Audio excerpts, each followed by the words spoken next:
إخواني أخواتي إخواني، السلام عليكم ورحمة الله تعالى وبركاته. مشاهدي قناتي الأعزاء، يسرني ويسعدني مرة أخرى أن ألتقي بكم في هذا الفيديو المتواضع، والذي أريد مرة أخرى أن أتطرق فيه إلى موضوع سبق لي أن تطرقت إليه في فيديوهات سابقة.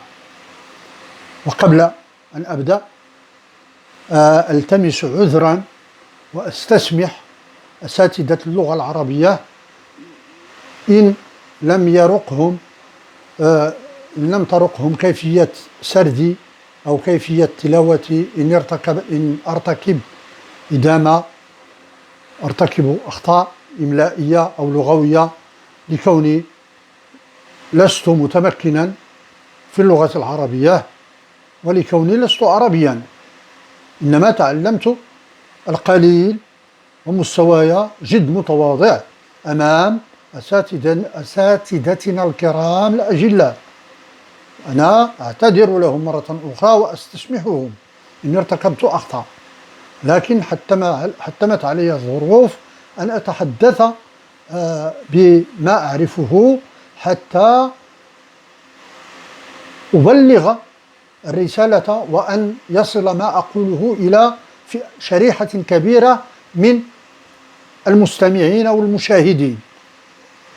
قلت وهذا الموضوع سبق لي أن تطرقت له في عدة فيديوهات، ألا وهو قبور شهداء تحرير وطننا أو شهداء وحدتنا الترابية، الذي أنتمي إلى أبناء أحدهم. لهذا ما جعلني أطرح هذا الموضوع مرة أخرى هو لكوني مولع أو مدمن للاستماع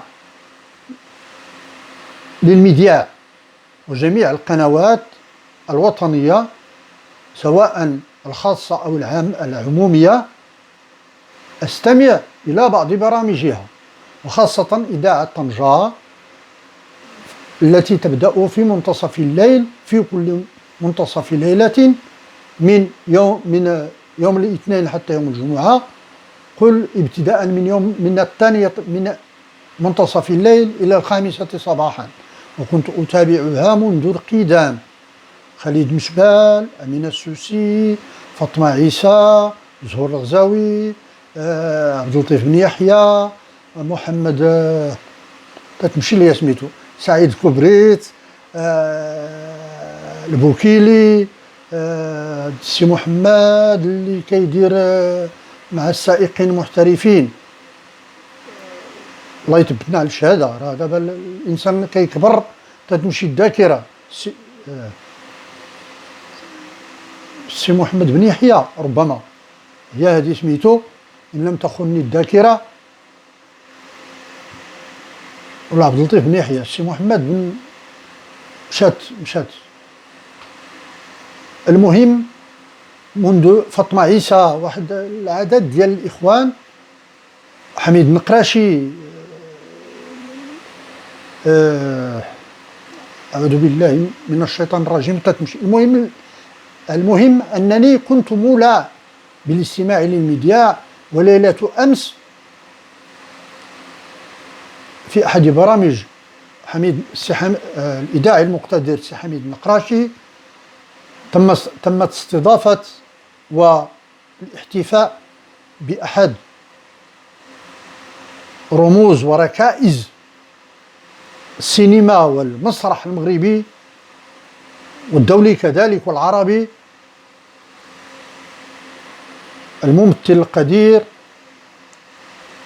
الفنان الكبير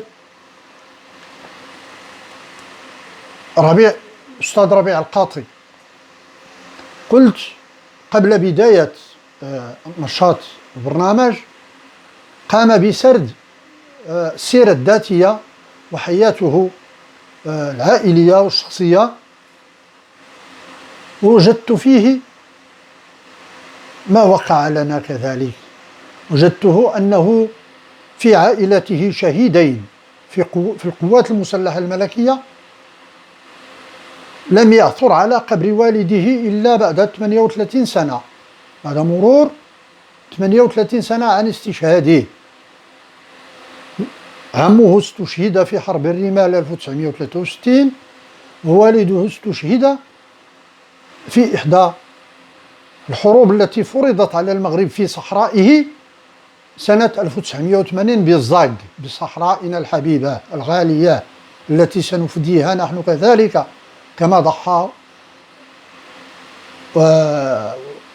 آباؤنا وأجدادنا في سبيل تحرير هذا الوطن. مستعدون نحن كذلك وراء جلالة الملك أن نضحي بأرواحنا في سبيل تحرير أرض الوطن، ولا نقبل أن يدخل أي كان على أرضنا ليستغلها. قلت وجدت فيه نفسي حيث كنت أظن أن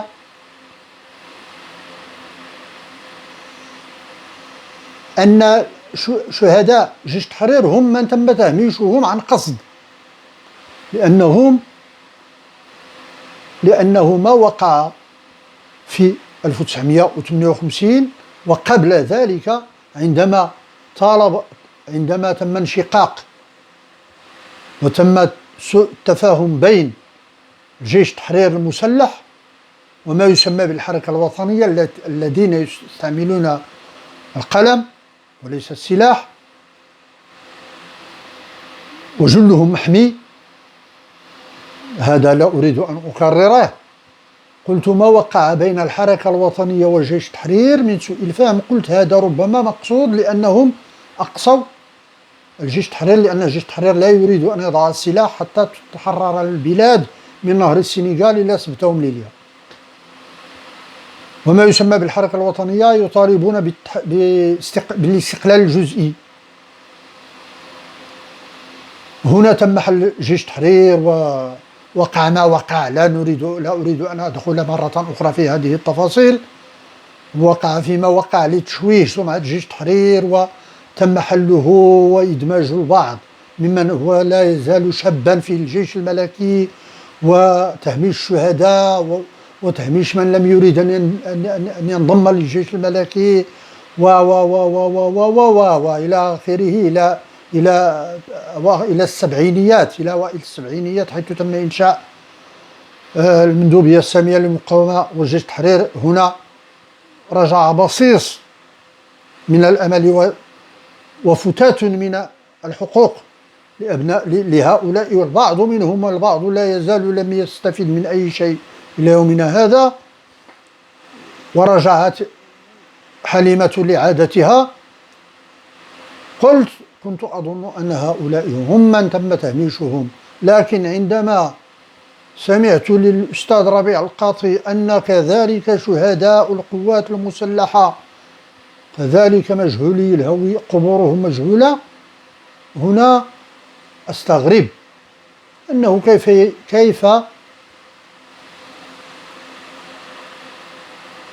كيف يعقل رجل ضحى بالغالي والنفيس بدمه وروحه ونفسه وعياله وأسرته في سبيل تحرير الوطن، وعائلته جاهلة لمكان دفنه.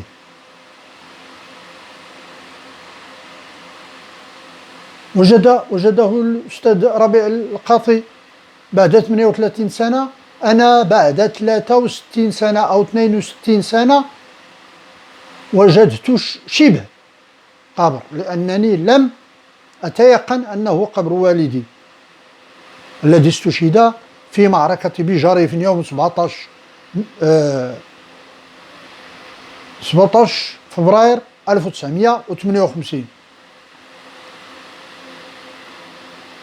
في منطقة بجريف جوار الجزيرة بضواحي سيدي إفني، والذي استشهد برصاص الاستعمار الإسباني.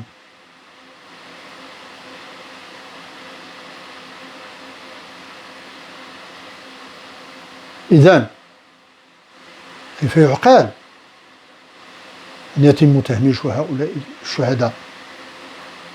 نطالب بترميم قبورهم وتعريفهم حتى يتمكن أبناؤهم وحفدتهم من معرفة قبور أجدادهم وآبائهم. هنا أوجه نداء للفنان المقتدر سي ربيع، إن كان ممكنا تكوين جمعية أبناء شهداء استقلال ووحدة ترابنا، نحن مستعدون للانخراط فيها والنبش والبحث عن هذه القبور حتى تنصف عائلاتهم، حتى يعرف حفدتهم، أما أزواجهم فقد ماتوا ولم يعرفوا قبورهم، حتى يعرف أولادهم وحفدتهم قبور أجدادهم وآبائهم. وهنا مرة أخرى أريد أن أشكر إذاعة طنجة وبعض الإذاعات كذلك، رغم أنهم يقصون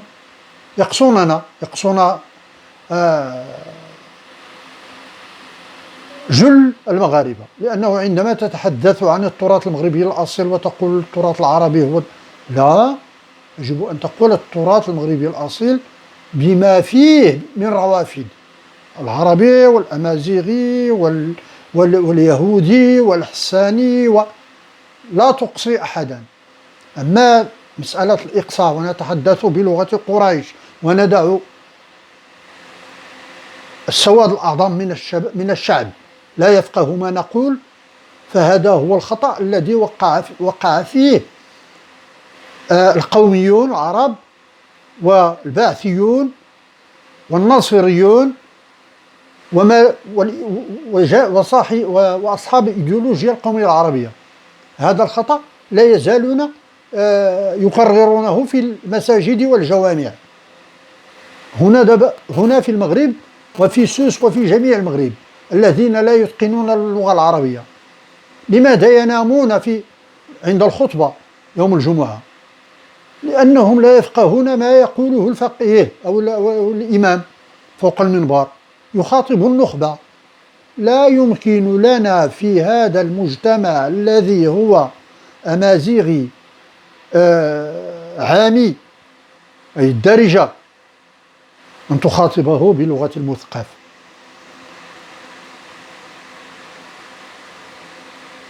وهنا نحن مغاربة، نحن فسيفساء، وهذه الفسيفساء هي التي أعطتنا اللحمة التي جمعتنا تحت ظل وتحت مظلة العرش العلوي المجيد. الملكية هي التي جمعتنا، لو لم يكن الملك حفظه الله ورعاه وأقر عينه بولي عهده الأمير مولاي الحسن وشد أزره بصنو شقيقه مولاي رشيد وجميع الأمراء والأميرات وجميع العائلة الملكية الشريفة. الله يرحم الشهيدين البطلين المجاهد الأكبر محمد الخامس والمجاهد مبدع المسيرة الخضراء الحسن الثاني طيب الله ثراهما وأسكنهما فسيح جنته مع الصديقين والشهداء والصالحين وحسن أولئك رفيقا. والسلام عليكم إخواني أخواتي، وإلى فيديو آخر إن شاء الله، ومعذرة إن ارتكبت أخطاء أساتذتي الأجلاء.